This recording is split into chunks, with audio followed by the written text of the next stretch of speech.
अस्सलाम वालेकुम दोस्तों, क्या हाल है। उम्मीद करें ना खैरियत नाल सो। मेरा नाम मोहम्मद सकलैन है। तुसां ॾिठे पिया सारा यूट्यूब चैनल MS। अज असां थोड़ी खिदमत पेश करें एक सोहना जिहा सराइकी शायर। इंशाअल्लाह शायर को सुन सो तो मज़ा आसे। तो शुरू करनी है अपना सराइकी शायर। शुरू करनी है अपना मिठड़ा जिहा शेर सराइकी जिहा। लिखदे मेरी विस्ती विच गम गुरबत दे झुम झुमने हन तू टुर पिया है। इथ मूंझ मताम ते मातम हन मुँह डुमरे हन तू टुर पिया है।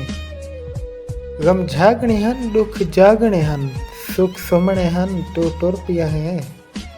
तेरे इशरत पैर मैं देर टोनी अजा चुमने हन तू टुर पिया है। अजा चुमने हन तू टुर पिया है। उम्मीद करने हैं सारी आज की वीडियो थोड़ा अच्छी लगी होसी। अगर सारी वीडियो पसंद आई है तो सारे चैनल को सब्सक्राइब कराए सोचा, तो वीडियो को लाइक ते शेयर ज़रूर करे सोचा। मिलते हैं अगली वीडियो। तमाम दोस्तों को अल्लाह हाफिज़।